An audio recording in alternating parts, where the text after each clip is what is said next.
Half measure monologue, take one.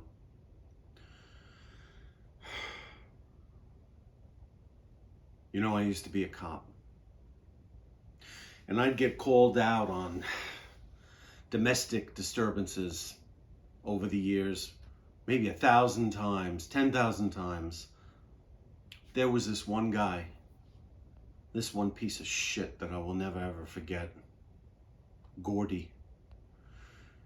He reminded me of Bo Svensson.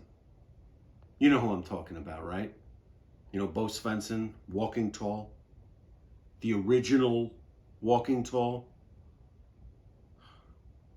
Anyway, big guy. 270, 280. But his wife, or whatever the fuck she was this little thing. So small. Like a bird. Had wrists like branches. Anyway, my partner and I'd get called out there every weekend. And every time one of us would always pull her over on the side and say, all right, come on, tonight's the night we press charges. And it wasn't one of those, you know, I know he loves me type setups, you know. We got those a lot, but not here. In this situation, this little girl, she was scared. But she wasn't going to cross this guy, no way, no how. Nothing we could do for her then, but pass her off to the EMTs. I mean, we'd book him, bring him downtown, put him in a drunk tank, he'd pass out. Next morning, wakes up, back home. But one night, my partner's out sick, and it's just me. And I get the call, and it's the same old shit. Broke her nose in the shower this time. So, got him booked, handcuffed in a squad car, taking him downtown. Only that night, this sideways asshole starts humming Danny Boy in my back seat. And it just rubbed me the wrong way. So instead of going left, I went right. Right into nowhere. And I dragged him out of that car. I put him on his knees. I took my revolver out and I shoved it right in his mouth. And I said, this is it. This is how it's going to end. And he starts crying, sweating, going to the bathroom on himself, swearing to God he's never, ever going to touch her again. And he's screaming at me.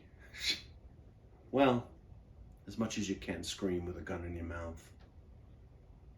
And I told him to be quiet, because I really need to think about what I wanted to do here. And he got quiet. And goes still. You know, real quiet. Like a dog waiting for dinner scraps. So there I was, in the middle of nowhere, pretending like I'm thinking things over. Looking at Prince Charming kneeling in the dirt with shit in his pants. And after a while, I took the gun out of his mouth. And I told him, I said, you know, you ever freaking touch her again, and so help me God, I will such and such and such and such and blah, blah, blah. It's just a warning.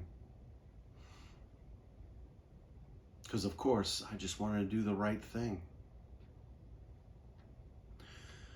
But 2 weeks later, he killed her. Of course. Oh, yeah. Caved her head in with the base of a Waring blender. The time we got there, there was so much blood, you could taste the metal. So the moral of this story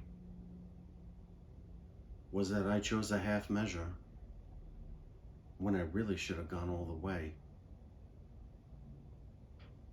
But I won't make that same mistake again. Ever.